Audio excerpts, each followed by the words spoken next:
Jordan Whitfield was 34 years old, and he had a ring in his jacket pocket. He had picked it up that same morning, freshly resized, velvet box warm from his body heat, because in 3 weeks he was going to get down on one knee and propose to the woman he loved. He came home early that afternoon simply because he wanted to be near her.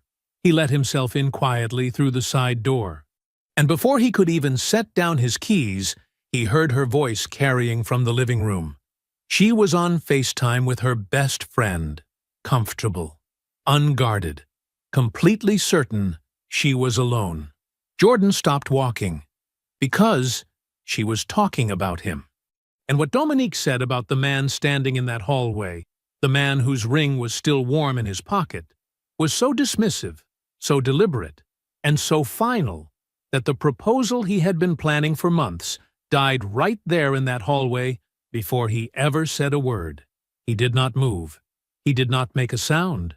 He just stood there and listened until he had heard enough. Then he walked back out of the same door he came in. And everything that happened after that, she never saw coming. Before we jump into the story, comment where in the world you are watching from and subscribe, because tomorrow's story is one you need to hear. The sky was still purple when Jordan Whitfield pulled onto the job site.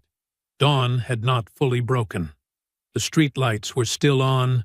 His truck's headlights swept across the skeleton of the house, framing exposed, roof open to the morning air, plywood stacked in the yard like a promise waiting to be kept. He cut the engine, picked up his coffee, and sat there for a moment, just looking at it. This was his favorite part of any job, before the crew arrived, before the noise, before everything became motion and decision and problem-solving. This quiet moment, just him and the structure, when a building was stripped all the way down to what it actually was. He could read a house the way some men read faces. Every gap, every joint, every load-bearing wall. He saw it all at once, understood it all at once, knew without being told what was holding and what was failing. 8 years of working under Raymond Collier's name had given him that. 8 years of doing the work while someone else put their name on it. 8 years before he finally walked away and founded Whitfield Builds at 29 with a second-hand truck, 3 good tools, and a reputation he had built entirely with his hands. That was 5 years ago. The company was profitable now, growing. His crew was small but solid, and every one of them had been chosen the way Jordan chose everything, carefully and without rushing. He got out of the truck and unrolled the blueprints across the hood. The crew arrived at 7:10. 7 men. They moved with the easy efficiency of people who knew their jobs and trusted the man running the site. Jordan greeted each of them by name. Marcus, Deshaun, Tito, the others, asked about Marcus's daughter, who had just started middle school, asked Tito if his truck had been looked at yet. Small talk, genuine. He remembered everything he was ever told about the people who worked for him. That was not a strategy. That was just who he was. By 8:30, they were deep into it. Saws running, lumber moving, the site humming with the specific rhythm of men who knew what they were building toward. Jordan was reviewing a section of the revised framing plan near the back of the structure when he spotted it. A young guy on the crew, Marcus had vouched for him, 2 weeks on the job, eager and a little too fast, had run a series of boards in the wrong orientation on a section of the interior wall framing. Not dangerous yet. But if it got sheeted over, it would be a problem that cost 3 times as long to fix later as it would right now. Jordan crouched down beside the work. He did not call the kid out across the site. He did not raise his voice. He waited until the young man turned around and saw him there. "Come here a second," Jordan said. Quiet. Even. The kid, his name was Darius, came over with the particular careful walk of someone bracing for something. Jordan pointed. "See how these are running?" Darius looked. "Yeah. Which direction does the load travel in this wall?" A pause. Darius studied it. His face changed when he saw it. "Vertical," he said. "Right." Jordan tapped the misaligned boards. "So, what are these doing?" Darius crouched down beside him, looked at his own work, and understood. "They're fighting the load." "They're fighting the load," Jordan confirmed. "He did not say you did this wrong. He did not need to. We catch it now, it takes 40 minutes. We catch it after the sheet goes up, it takes half a day and a bad conversation with the client." He stood. "Which one do you want?" Darius was already reaching for the lumber. "Take your time with it," Jordan said, and moved on. He owned the house he lived in. Bought it 7 years ago when the neighborhood was not yet what it was becoming. Renovated it himself on evenings and weekends over the course of a year. It was worth 3 times what he paid for it now. He also held 2 rental properties, both renovated, both occupied, both generating steady monthly income that went directly into an investment account he rarely touched. Nobody who looked at Jordan Whitfield on a job site would have guessed any of that. He drove a work truck. He wore Carhartt jackets. He showed up before dawn and left after everyone else. His money was quiet because he had built it quiet, piece by piece, the same way he built everything, starting with the foundation. Only 2 people knew the full picture. Andre, his brother, who worked in finance and understood numbers the way Jordan understood structures, and Camille Okafor, his business attorney since Whitfield Builds was 2 years old, who had organized the legal scaffolding around everything he owned. He had never felt the need to tell anyone else. Full partnership, in his mind, had to be earned before it was granted. He was not there yet with anyone. Almost, though. He was eating lunch in his truck. Sandwich, thermos, the blueprints spread across the passenger seat, when his phone buzzed on the dash. A local number. The jewelry store. He answered. "Mr. Whitfield? This is calling to let you know your ring is ready. The resizing came out beautifully. You can pick it up whenever you'd like." Jordan looked out through the windshield at the house, at the framing, at the work. "I'll be there tomorrow morning," he said, "before the job site." The jewelry store opened at 9. Jordan was there at 8:45. He sat in his truck in the empty parking lot with the engine off, watching the lights come on inside through the front glass. A woman in a burgundy blazer moved behind the display cases, turning on lamps, unlocking the front door from the inside. The street behind him was just starting to fill up. A delivery truck, a jogger, a woman walking a dog that kept stopping to investigate everything. Jordan did not mind the wait. He was good at waiting. When the door opened, he went inside. The same woman who had called him yesterday met him at the counter with a professional smile and disappeared into the back. She returned with a small black velvet box on a white cloth tray and set it down in front of him the way someone sets down something they understand matters. He opened it. The ring sat in its little groove of velvet, polished and exact. Simple setting, clean lines. He had picked it because it looked like something built to last, rather than something built to impress. Dominique had admired something similar in a store window 3 months ago. Offhand, not knowing he was cataloging it. He had been cataloging a lot of things for a long time. The woman asked if everything looked right. "Yes," he said. "It's right." He paid, thanked her, and walked back out to the parking lot. He stood beside his truck for a moment in the cool morning air, the box closed in his hand, not opening it again, just holding it, feeling the small weight of it and everything it meant. He had been with Dominique for 2 years. He had not rushed a single day of it. He had watched and listened and waited until he was certain, completely certain. And then he had gone and bought the ring. That was 3 weeks ago. He had been planning the moment carefully since then. He put the box in his jacket pocket, got in the truck, and drove to the job site. He noticed his hand drifting to his jacket pocket before he even realized he was doing it. The first time was mid-morning, standing at the back of the site watching Deshawn and Tito wrestle a long beam into position.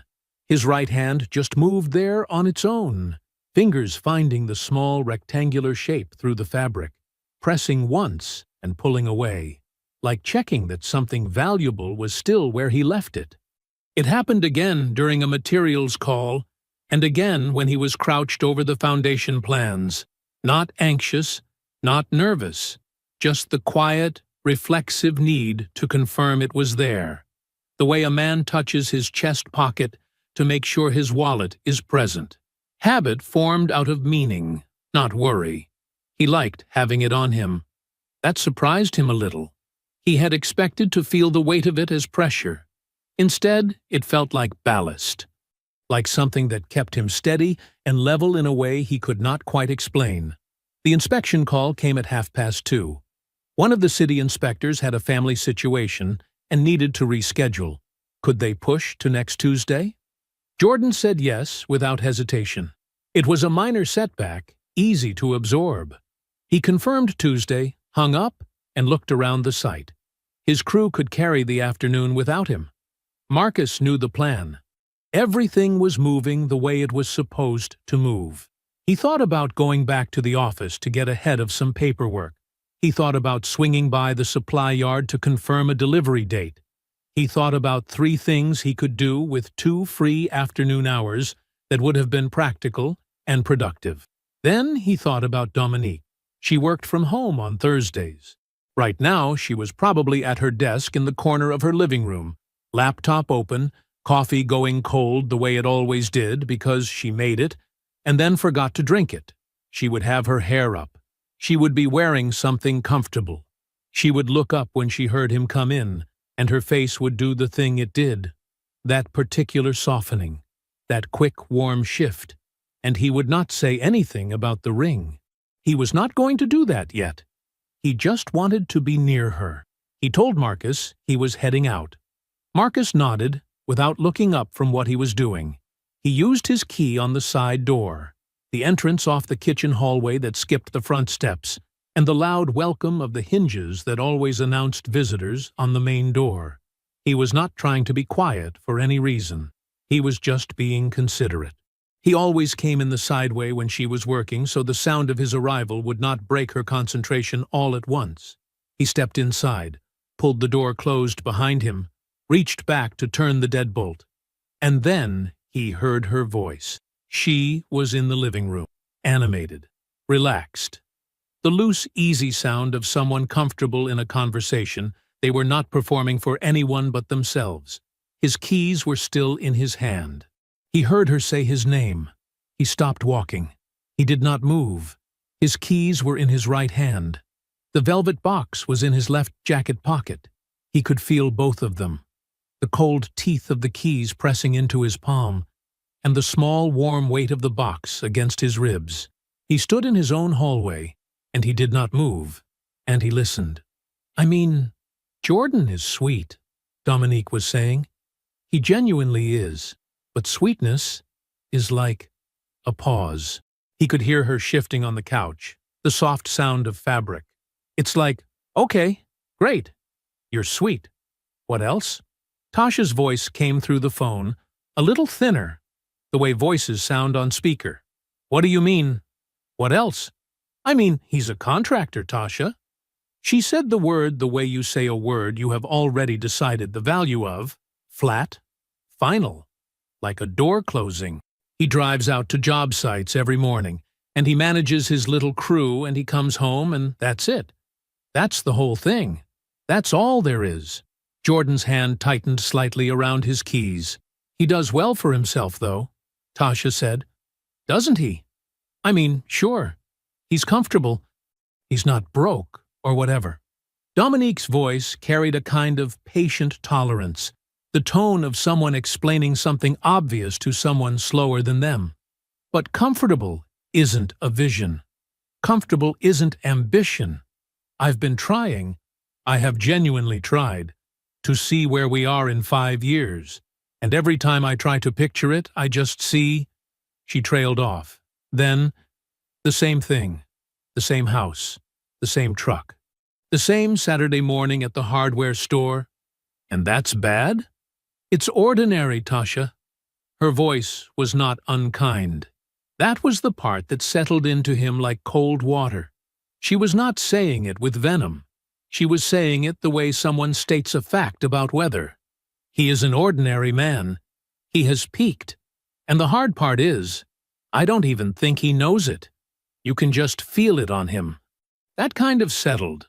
Comfortable, this is enough energy. And maybe for somebody that's fine. That's probably fine for a lot of women. A short pause. It's just not fine for me. So why haven't you said anything to him? Because the timing is never right.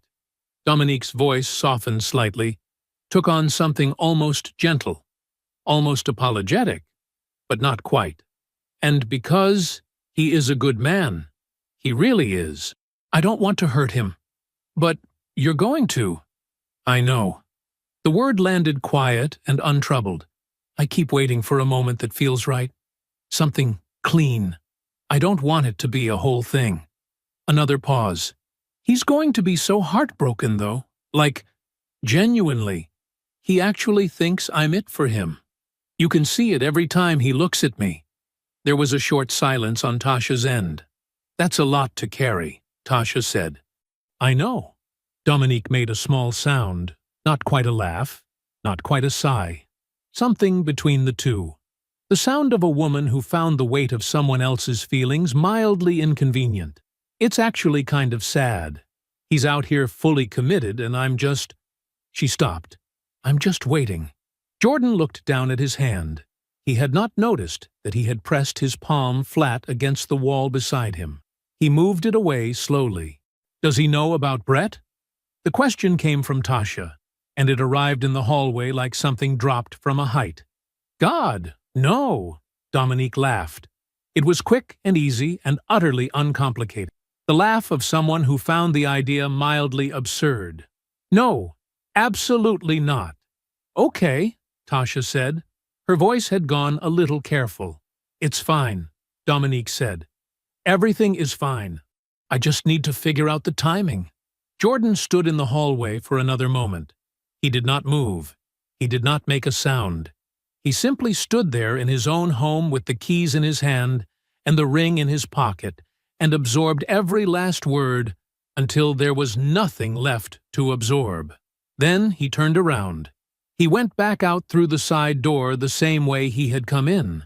Slow, quiet. He pulled it shut behind him with the same care he had used coming in, the latch catching without a sound. He walked to his truck. He got inside. He sat there. After a long moment, he reached into his jacket pocket and took out the velvet box. He did not open it. He just looked at it, sitting there in his palm, small and dark and exact. Then he set it on the passenger seat beside him. He stared at it. The street outside was ordinary and unhurried. Someone's sprinkler had come on across the road. A kid on a bike rolled past without looking up. Jordan started the truck. He did not go back inside. He pulled away from the curb and drove, and the ring box sat on the passenger seat beside him the whole way, and he did not touch it again. Andre's apartment was on the 4th floor of a building in Midtown. Clean, compact, smelling faintly of coffee and whatever Andre had cooked earlier in the evening. Jordan had not called ahead. He never needed to with Andre. He just showed up, and Andre opened the door. And that was that. Andre took one look at his brother's face and stepped back from the doorway without a word. They sat at the kitchen table. Andre had poured 2 glasses of water. Neither of them touched the glasses. Jordan talked. He did not raise his voice. He did not editorialize. He laid it out the way he laid out a job estimate. Every line item in order, nothing skipped. Sweet, but that's all he has. Just a contractor. Ordinary. He peaked, and he doesn't even know it. He said the words exactly as Dominique had said them. He kept his voice level the whole way through. He did not look away from the table. Andre sat very still. That was the thing about Andre. People who did not know him assumed he was always in motion, always loud, always the first one talking. And usually that was true. But in moments that mattered, Andre could go completely still. He was still now. His jaw was set. His eyes had gone dark and quiet in the way they went dark and quiet when something made him genuinely angry. Not surface angry, not inconvenienced angry, but the deep, slow-burning kind that did not make noise right away. Jordan got to the end of it. He said Brett's name. He said what Tasha had asked. He said what Dominique had said back. God, no. And the easy laugh that came with it. Then he stopped talking. The refrigerator hummed. Somewhere below them, a door closed. Andre said, "I'm going over there." "No." "Jordan." "No." Jordan's voice was flat and final. Not raised. Just done. "Sit down." Andre had not stood up, but something in him had leaned forward, and now it settled back. He looked at his brother. Jordan met his eyes. "She thinks I don't know," Jordan said. "That's the only advantage I have right now, and I'm not burning it tonight. She sat there and called you ordinary to your face, to Tasha's face, not mine." Jordan picked up his water glass and set it back down without drinking. "She doesn't know I was in that hallway. She's going to go to sleep tonight thinking everything is fine. I want her thinking that for a while longer." Andre was quiet. His hands were flat on the table. "She's been building something behind my back," Jordan said. "I need to know what it is before I move. All of it. Not half of it, not most of it. All of it." He looked at Andre steadily. "You know people in finance. Brett Calloway. That name mean anything to you?" Andre thought for a moment, shook his head. "Regional VP. Wellness, or adjacent, I think. She met him at a conference." Jordan kept his voice even. "I need whatever is publicly available. Professional background. Where he works, who he works with, what his footprint looks like. I'm not asking you to do anything that isn't already out there. I just need someone who knows how to find it fast." "I've got 2 people who can have that by Thursday," Andre said. His voice had settled now. He was already doing the math. "Thursday is fine." Andre looked at him for a long moment. There was something in his face, not just anger anymore, but something older. Something that came from years of watching Jordan work and build and give, and knowing, in the specific way a younger brother knows, exactly what this cost him. "You all right?" Andre asked. Jordan looked at the table. "Not tonight," he said. "But I will be." That was all either of them needed to say about it. Dinner at home was chicken and rice, something Dominique had put together while he was gone. She asked where he had been. He said he had stopped by Andre's. She said that was nice. She served them both and poured herself a glass of wine, and the evening moved forward the way evenings do, ordinary and warm and entirely false. He washed the dishes. She dried them. She bumped her shoulder lightly against his at the sink, and he smiled at her. And the smile came easier than he expected, which told him something about himself he was not sure he wanted to know. On the couch afterward, she reached for his hand. He let her take it. Her fingers wrapped around his, and he sat there with the television on, and her hand in his, and he did not feel what he was supposed to feel. He felt something else entirely. Something careful and clear, and very, very cold. In the glove compartment of his truck, parked in the driveway, the velvet box sat in the dark. He left it there. That night, he lay on his back in the dark and stared at the ceiling. Beside him, Dominique's breathing went slow and even. She was asleep. She had no trouble sleeping. Jordan stared up at the ceiling, and he thought about every word she had said. He peaked. You can feel it on him. This is enough energy. It's actually kind of sad. He let each one sit there. He did not push them away. She said men like me never go anywhere, he thought. She has no idea how far I've already planned to go. Andre texted on Wednesday morning. 2 words. Come by. No time? No explanation. Jordan read it between site visits, slipped his phone back into his pocket, and finished his afternoon without changing his expression once. He got to Andre's at 6:30 that evening. Andre was standing at the kitchen counter when Jordan walked in. He had a folder in his hand. Actual paper printed out. The way Andre got when something was serious enough that he did not want it living on a screen. He set it on the table without preamble. "Sit down," Andre said. Jordan sat. Andre did not sit. He stood at the edge of the table with his arms crossed, and he talked. His voice was controlled, not calm exactly, but controlled, the way a man's voice gets when he has already spent 2 days being angry and has run out of places to put it. "Brett Calloway," Andre said, 38, regional VP at a wellness distribution company out of Charlotte. Before that, sales director at 2 different health brands over 6 years. Clean professional record. Well connected. He runs in a specific circle. Industry conferences, brand partnerships, that whole world. He paused. Dominique's world. Jordan looked at the folder.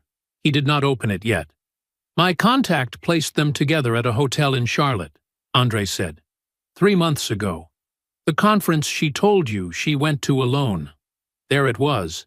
Jordan did not move. He heard it the way you hear a crack in a wall.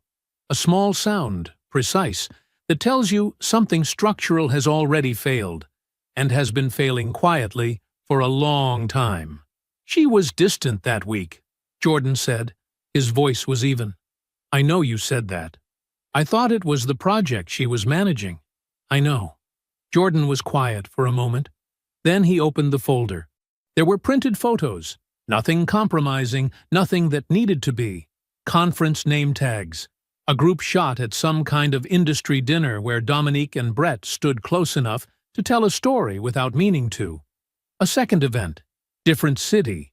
3 months before Charlotte. A LinkedIn screenshot showing mutual connections, shared industry events, timestamps that formed a line when you put them in order. A line that went back almost a year. "This was not a conference thing," Jordan said. "No," Andre said. "It wasn't." Jordan set the papers down slowly, one by one, the way you set tools down at the end of a long day, carefully, with intention. Not because they were fragile, because he was. "How many events?" he asked. "My contact counted 4, where there's visible familiarity. Could be more." Andre finally pulled out the chair across from Jordan and sat. He put his elbows on the table. "She's been managing this for at least 12 months, Jordan. This whole time you were—" He stopped. "Planning," Jordan finished for him. "Yeah." The word landed and stayed. 12 months. He had been pricing rings, running numbers, quietly rehearsing what he was going to say on one knee, thinking about which restaurant, thinking about whether to call her father first. And Dominique had been at industry dinners with Brett Calloway, standing close enough to tell a story. For 12 months, she had not stumbled into something. She had built something. The same way Jordan built things, deliberately, with foresight, one layer at a time. Except what she had built was a parallel life. And what it was built on was him standing still and trusting her completely, and never once asking the questions that apparently needed asking. Jordan closed the folder. He did not throw it. He did not push back from the table. He sat there with his hands flat against the cover of it and breathed once, slowly. And when he looked up at Andre, his face was composed. "I need to talk to Camille," he said. Andre nodded. "I figured. Not about this specifically. About my assets. I want to make sure I know exactly where everything stands before I do anything else." "You think she'd try to—" "No." Jordan shook his head. "It's not about what she'd do. It's about what I know. I want to walk into whatever comes next, with the full picture. Not most of it." He looked at his brother.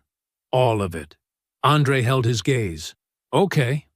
Jordan stood, picked up the folder and tucked it under his arm. He would not leave it.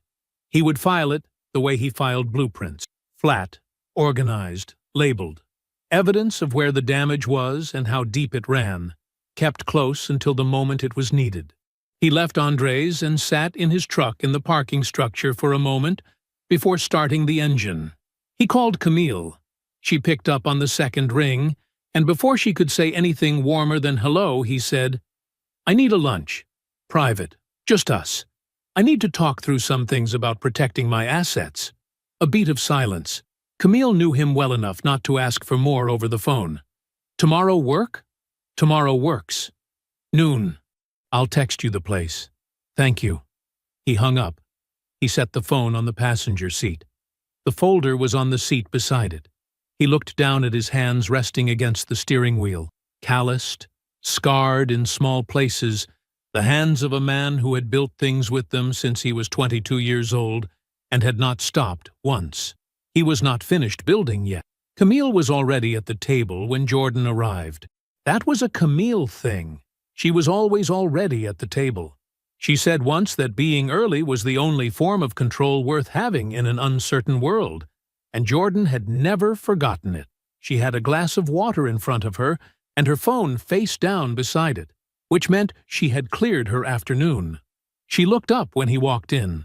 She did not smile exactly. She just looked at him, the way she always looked at him when she knew something was wrong, with that direct, measuring attention that never felt like judgment. It felt like inventory, like she was counting what was still standing before she figured out what needed shoring up. Jordan sat down across from her. He ordered coffee when the server came. He waited until the server left. Then he talked. He told her everything. He told it the same way he had told Andre, flat and factual, in order, without editorializing. He told her about the side door, the keys in his hand, his name in Dominique's mouth. He repeated the specific words, ordinary, peaked, kind of sad. He said them the same way Dominique had said them, not performing the pain of them, just placing them on the table where they could be looked at clearly. He told her about Brett Calloway, about Charlotte, about the folder Andre had put together, and the conference photos, and the line of events that stretched back a full year.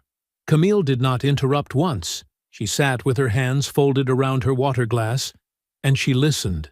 And when he finished, she was quiet for a moment longer, which was also a Camille thing. She did not fill silence to be polite. She filled it when she had something worth saying. "Is she on any accounts?" she asked. "No." "Joint lease?" "She pays her own rent. I own mine." "Any shared investments? Anything she co-signed or you co-signed?" "Nothing." Jordan shook his head. "We were not there yet. I was careful about that. Not because I suspected anything, just because that kind of thing should be earned." Camille nodded slowly. "Okay." She unfolded her hands and sat back. "Then you're clean, Jordan. Whatever you decide to do next, she can't touch any of it. The house, the properties, the business accounts, all of it is yours, structured correctly, and she has no legal claim to a single dollar." "I know," Jordan said. "That's not why I called you." She looked at him. "Then tell me why." "Because I need 3 more weeks," he said, "and I need to be smart about how I use them." He explained it plainly. He did not want Dominique suspicious. He did not want her defensive or distant or braced for anything. He needed her exactly as she was right now, comfortable, certain, slightly condescending in that private way of hers that she had no idea he could see. He needed her to feel like everything was normal, like Jordan Whitfield was still the man she had neatly filed under manageable, right up until the moment he wasn't. "I want a formal letter drafted," he said. "Not served yet. Not sent. Just ready. I want every fact documented. What I heard, what Andre found, the dates, the events, everything written and ready to go." "Ready to go where?" Camille asked, not skeptically, just precisely. "To whoever needs it," Jordan said. "I don't know the full shape of it yet. But I want it to exist. I want it written down and signed by you, and I want it ready." Camille looked at him for a long moment. Then she reached into her bag and pulled out a small notebook. She still kept a physical one, another thing Jordan had never forgotten, and she uncapped a pen. "I'll have a draft to you by Friday," she said, "and I'll keep it clean. Just facts, dates, direct quotes where you're certain of the wording." I'm certain of the wording. I know you are. She wrote something. What else? I need you to be somewhere with me when the time comes. As a witness, not just as my attorney. As someone who can confirm what she knows and what she heard, and that none of this is a misunderstanding or an overreaction. Camille did not hesitate. Tell me when and where, and I'll be there. Jordan nodded. They ordered lunch. They talked through the logistics quietly, practically, the way two people talk when they have known each other long enough that neither of them wastes time on the parts that don't matter. By the time the food came, the shape of what Jordan was building had edges. It had dimensions. It was not just anger with nowhere to go. It was a structure, and structures he understood. After lunch, Jordan sat in his truck in the parking lot and made 2 calls. The first was to Marcus Webb, a developer he had been in careful conversation with for several months about a mixed-use renovation project, a $2.4 million job, the kind of contract that would double Whitfield Build's profile in one move. Jordan had been slow to commit, wanting to be sure. He was sure now. Marcus picked up on the 3rd ring. Jordan said, I've made my decision. I'm ready to move forward. A pause. Then Marcus, warming immediately. That's what I was hoping to hear. I'll get the paperwork started this week. Good, Jordan said. Let's build something. The second call was to his bank. He moved a significant portion of his liquid savings into a separate account, one that existed only in his name, organized and clean. A clear line drawn around what was his before anything could blur it. Not hiding, clarifying. The way you mark load-bearing walls before a renovation so nobody cuts through the wrong thing by accident. He hung up and drove back to the job site. He pulled in, parked, cut the engine. He got out, lifted his hard hat from the back seat, and settled it on his head. The afternoon sun was still high. His crew was working. He could hear it before he could see it. The sounds of progress, of things being made. He put on his gloves and walked toward the noise. He felt calm, not numb, calm. The specific calm of a man who has stopped waiting to understand the problem and has started solving it. He went back to work. The message came through Marcus Webb's assistant, of all people. Jordan was on the job site when his phone buzzed. A text from a number he didn't recognize, short and careful. This is Tasha Monroe. I got your number through Marcus's office. I know that's strange. I just need 10 minutes. Please. He read it twice. He set his phone in his shirt pocket and finished directing his crew through the morning's framing work before he stepped away to the edge of the lot where it was quiet. He wrote back. Name, the time, and place. She was already there when he arrived. The coffee shop was a small, unremarkable place, the kind with mismatched chairs and a chalkboard menu, and no one who would recognize either of them. Jordan had driven past 2 closer options on the way and chosen this one deliberately. Tasha was at a corner table with a coffee she hadn't touched. She was dressed like someone who had come from work and changed her mind about how professional to look. Blazer, no bag, hands flat on the table. She looked up when he walked in, and something in her face shifted. Not relief, exactly. More like the expression of a person who has finally made a decision they kept almost making and backing away from. Jordan ordered a black coffee at the counter, brought it to the table, and sat down across from her. I appreciate you coming, she said. You said 10 minutes, Jordan said. I've got 10 minutes. She nodded. She looked down at her untouched cup. Then she looked back up.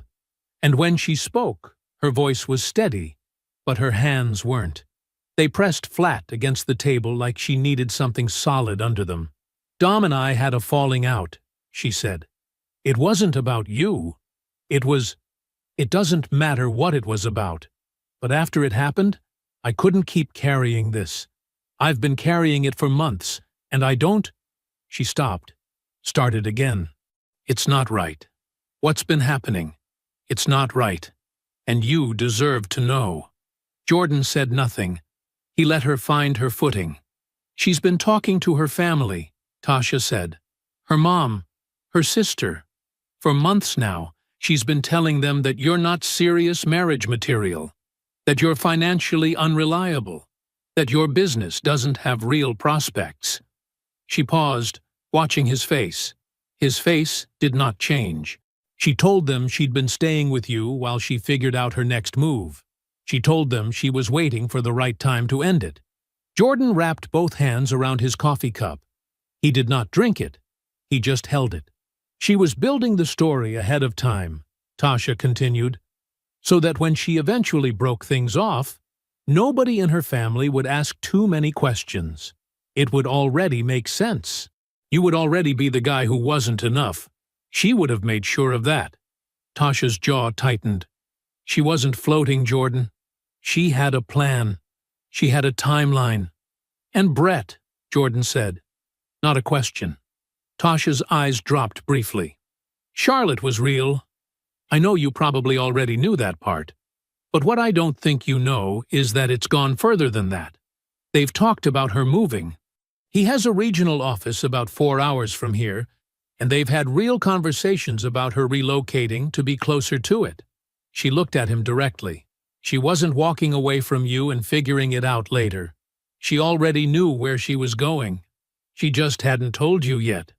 The coffee shop was quiet around them. Somewhere near the counter, someone laughed at something.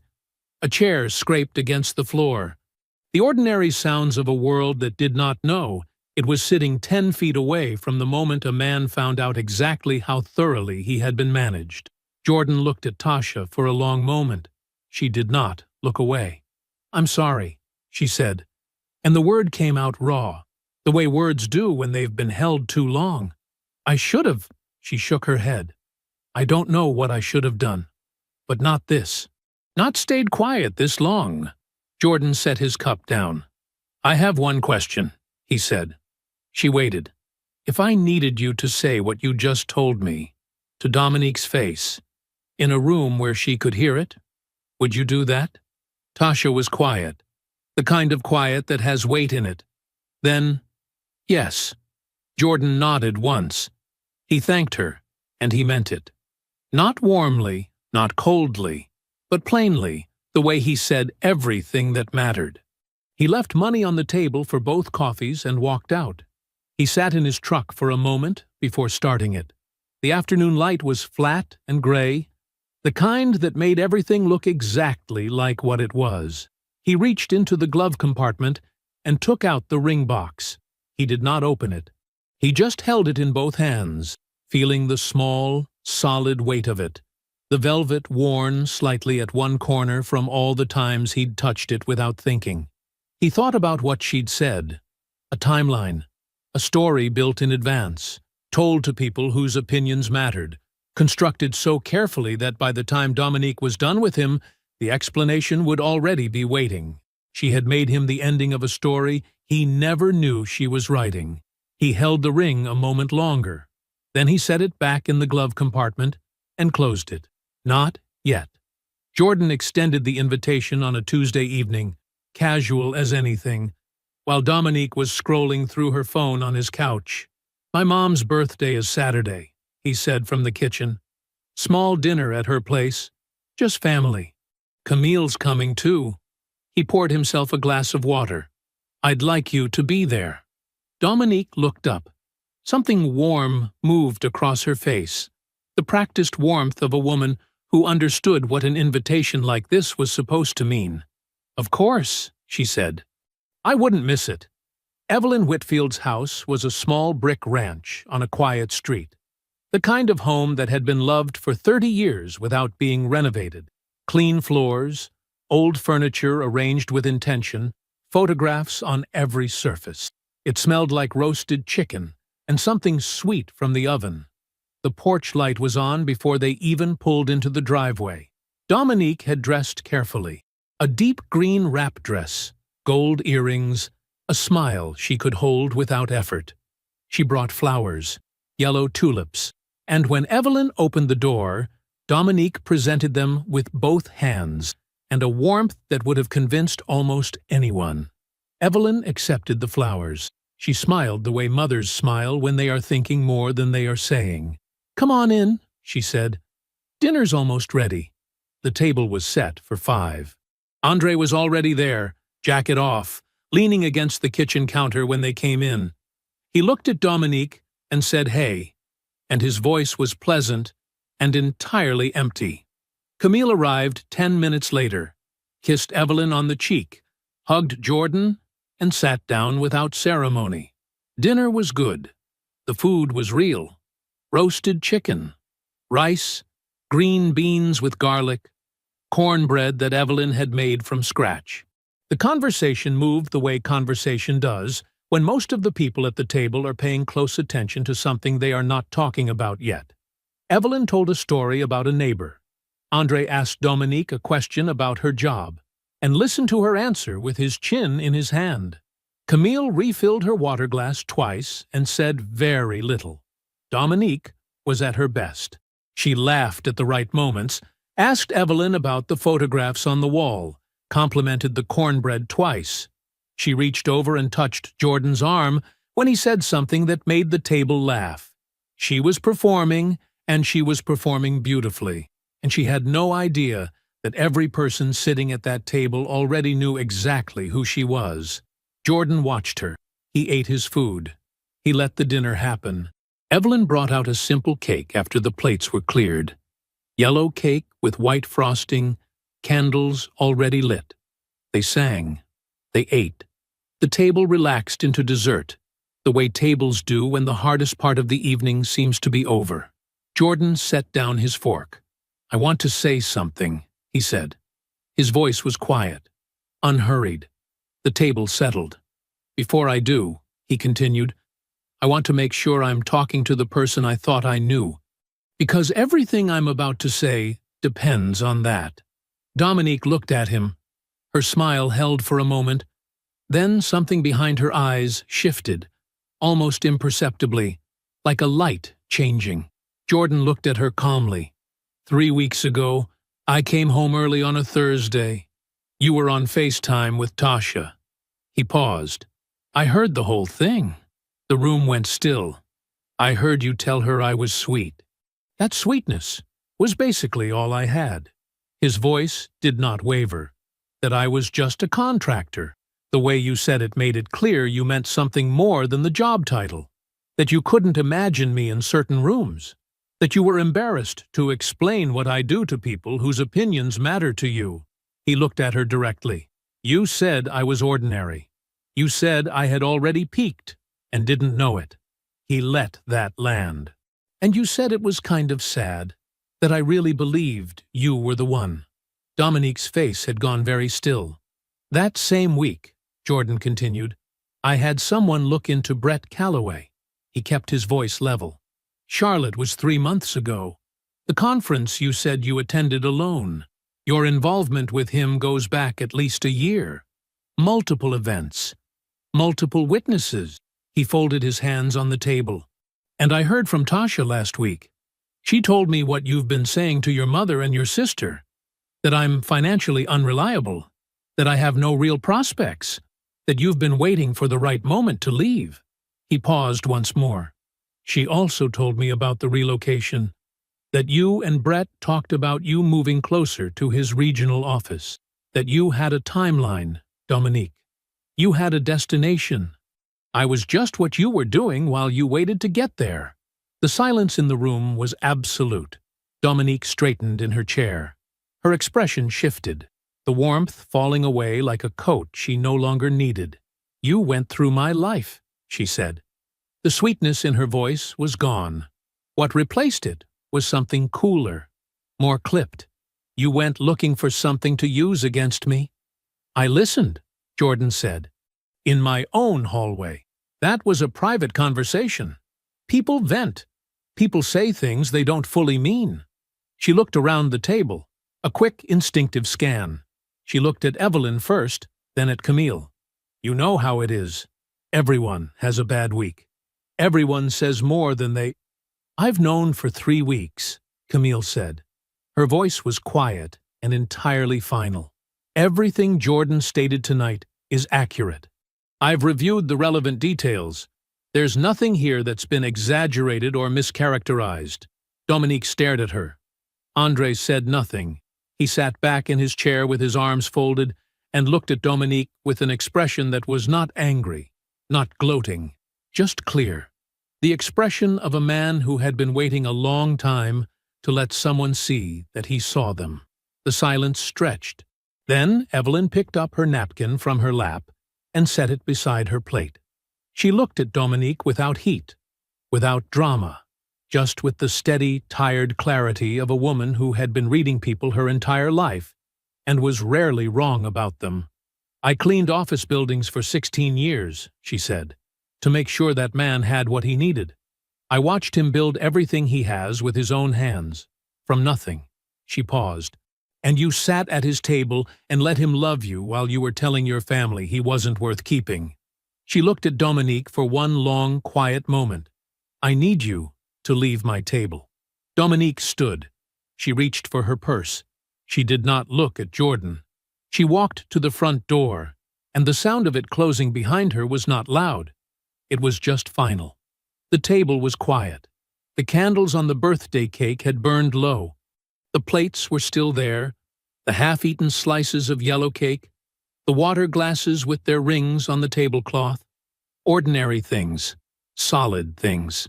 Jordan sat with his mother and his brother and his oldest friend in the silence that followed, and for the first time in 3 weeks, maybe longer, the ground beneath him felt like it would hold.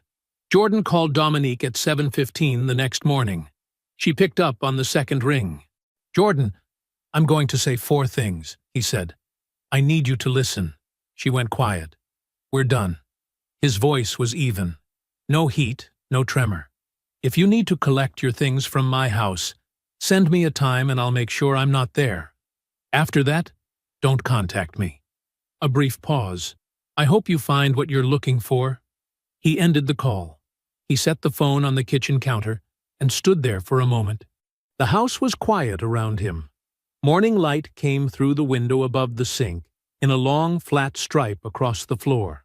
He poured the rest of his coffee down the drain, rinsed the mug, set it in the rack to dry, and went to get ready for work. He made one other call before he reached the job site. Marcus Webb was the marketing director at Caldwell Properties, Jordan's largest commercial client, a mid-sized developer he had worked with for 3 years. Jordan had referred Dominique's wellness brand to Marcus's team for a joint campaign almost 8 months ago. A professional bridge he had built himself, connecting 2 parts of his life that he had believed at the time were both worth investing in. Marcus picked up after 2 rings. "Jordan, what's good?" "I want to give you a heads up," Jordan said. He kept it brief, professional, the tone of a man tidying a shared workspace before someone else had to notice the mess. "Dominique and I have separated. I don't anticipate any complications on either side, but I wanted you to hear it from me, not through the grapevine, so there's no awkwardness if her name comes up in your orbit." Marcus was quiet for a half-second. "I appreciate that. You good?" "I'm working," Jordan said. "That's the same thing." Marcus laughed quietly. "Fair enough. We'll talk soon." Jordan hung up. He pulled into the job site, parked, and got out of the truck. He had not said anything false. He had not said anything cruel. He had simply made sure that the first version of the story that reached that circle, a circle Dominique had deliberately cultivated through Jordan's own professional relationships, was his. He did not know, and would not know for several days, about Tasha. What Tasha did was not coordinated. It was not a strategy. It was simply a woman who had been carrying too much weight for too long and finally set it down in the wrong place.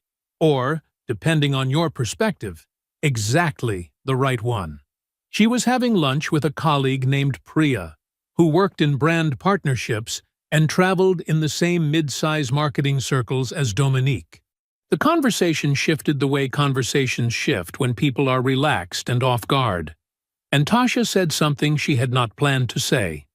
Not everything. Not a speech. Just enough.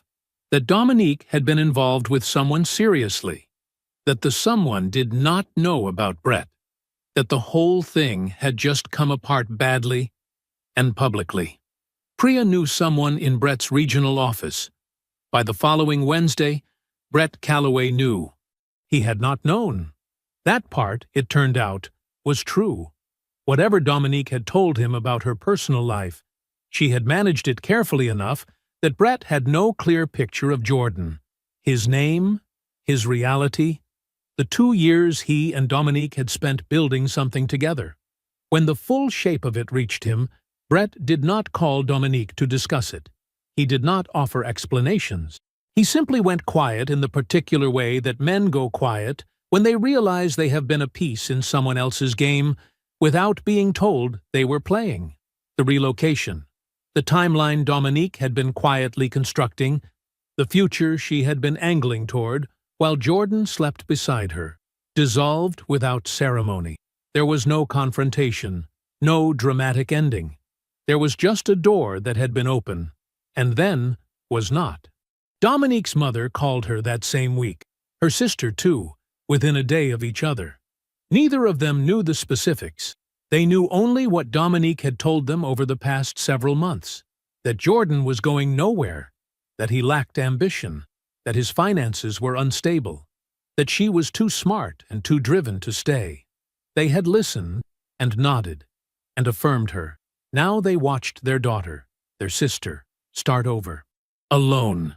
In an apartment she was suddenly responsible for on her own. Without the man she had dismissed, and without the future she had quietly planned, instead. Neither of them said much. They didn't need to. Jordan stopped at the jewelry store on his way home from the job site. He walked in, set the small velvet box on the glass counter, and told the woman behind it that he needed to return it. She asked gently if everything was all right. "Everything's fine," he said. And he meant it. She processed the return without fuss. Jordan signed where he needed to sign, pocketed the receipt, and walked back out through the glass door into the early evening air. He stood on the sidewalk for a moment, hands in his jacket pockets, and took stock of what he felt. Not grief. Something cleaner than that. He thought of a wall he had once taken down on a renovation, a wall everyone assumed was decorative, inessential. When he pulled it, the structure beneath it was solid. The bones of the thing were sound, stronger, in fact, than the surface had suggested. That was what this felt like. He walked to his truck and got in. The magazine was sitting on his doorstep when he came down for coffee. Not a digital notification. Not a link forwarded by someone in his network. An actual print copy, the kind with weight to it. Regional architecture and design, spring issue, mailed ahead of the public drop date as a courtesy to the subject of the feature. He picked it up on his way back from checking the mail, tucked it under his arm, finished making his coffee, and sat down at the kitchen table. He turned to page 47. The headline read, "Built from the Ground Up. How Whitfield Builds Became One of the Region's Most Trusted Names in Mixed-Use Renovation." Below it, a photograph of the completed Dellwood project, the $2.4 million mixed-use renovation, finished and fully occupied, its brick facade clean and warm in the late afternoon light. Jordan remembered the day that photo was taken. He had been standing just off-frame, talking to one of his crew leads about a punch list item. He had not known the photographer was shooting. He read the piece slowly, the way he read blueprints, carefully, taking note of the details.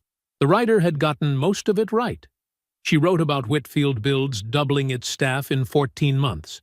She wrote about the Dellwood project, the scope of it, the timeline, the way Jordan's crew had managed a gut renovation on a mixed-use building without a single OSHA incident and 4 days ahead of schedule.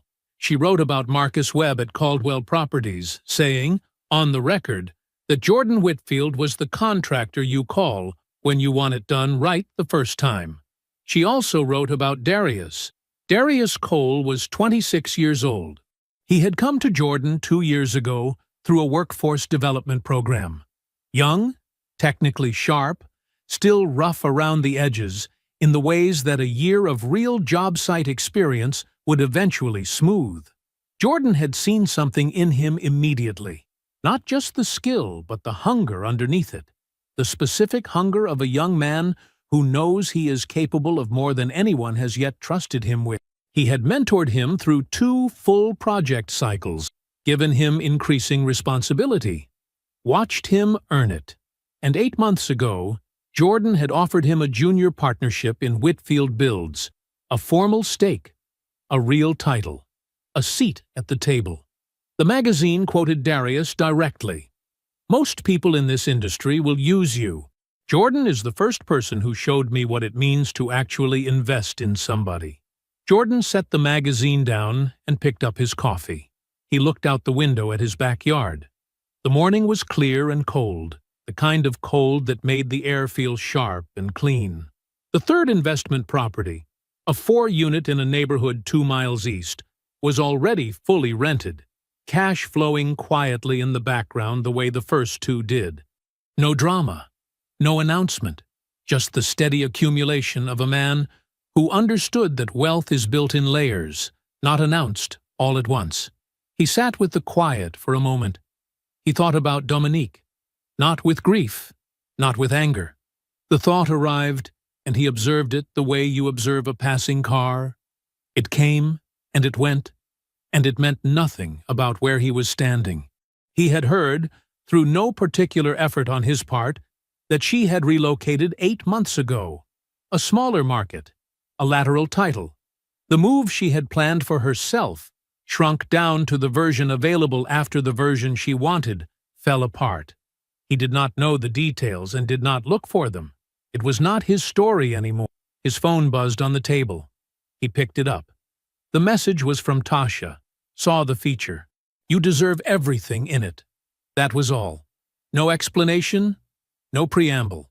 He read it once, set the phone face down, and finished his coffee. Andre had made a reservation at a good restaurant, the kind of place with cloth napkins and a wine list organized by region, the kind of place their mother would have told them was too expensive and then let them take her to anyway. They ordered well, they ate slowly. They talked about Evelyn, how she had finally agreed to let Jordan replace the water heater that had been running on borrowed time since 2019, how she had attended her church's senior bus trip to Savannah and come back with photographs and strong opinions about the food. They talked about Andre's work, a promotion he was modest about but clearly proud of. They talked about the next project Jordan was scoping, a residential development on the east side, 3 single-family homes, a smaller footprint than Delwood but cleaner margins. There was no heaviness to the conversation, no performance. At some point, between the main course and dessert, Andre looked at him across the table and said, "You look different than you did a year ago." "Different how?" Andre thought about it. "Like yourself," he said. "Like you're actually here." Jordan nodded once. He did not add to it. And Andre did not need him to. He drove home alone after dinner. He pulled into the driveway, killed the engine, and sat for a moment in the dark interior of the truck. The neighborhood was quiet. A porch light across the street threw a small, warm circle on the pavement. He did not think about Dominique. He thought about the East Side project, about the soil reports he needed to review, about a conversation he wanted to have with Darius in the morning, about managing the subcontractors. He got out of the truck. He went inside. He got to work. I hope you enjoyed that one. Be sure to like the video and subscribe so you don't miss the next story. I've picked out 2 more for you that I think you'll really like.